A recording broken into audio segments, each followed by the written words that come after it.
Ny mety toetry ny andro any Andranomasina ny Alahady fa 2 volana Aprily 2024 amenora maraina hatramin'ny Alasinainy fa 12 volana Aprily 2024 amenora maraina. Tsy misy filazana manokana makasika ny alondrano mitandrematrany isika mpampiasan'ny ranomasina. Moritsiraka atsinana tanjona bobaomby hatrany amin'ny tanjona angotsy anora tandrifondraona ny andro hoavy atsimatsana ny rivotra ka ho 20 ka hatramin'ny 20 km isan'ora atratra 70 km isan'ora indraindray manakaiky ny tendrony avaratra. Onjapendra Masina avy nyonja anodidina ny 2.5 metatra.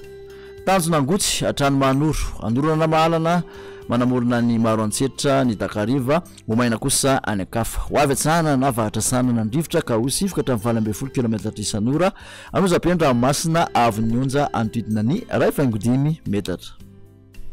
Manoratra ny taolany aro omaina amin'ny akapobe ny andro hoavy avahatra ny rivotra any avaratry Vangaindrano ka ho 7 km isan'ora hoavy atsimo kosa ny anakafa ka ho 7 km isan'ora ihany koa anojapendra Masina avy nyonja 2 metatra.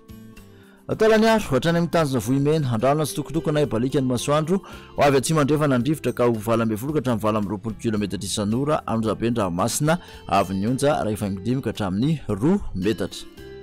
Motsiraka andrefana tanjona vohimena hatrany amin'ny tanjona ankaboa andrano tsitokotoko na ibalika ny masoandro hoavy atsimo ny rivotra ka ho 12 ka hatramin'ny 20 km isan'ora aty mpanonjana anojapendra Masina avy nyonja 1 ka hatramin'ny 2.5 metatra.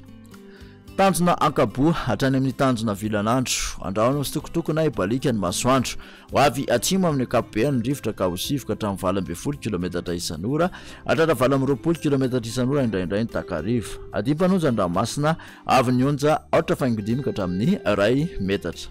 Tanjona vilanandro hatrany Analalava izy tandrifondraona manakaiky ny Analalava ibalika kosa masoandro any akafa hoavy atsimo na atsimo andrefana ny rivotra ka ho 7 ka hatramin'ny 20 km isan'ora hotonona aty mpanonjana Masina avy nyonja anodidina ny 8.5 metatra.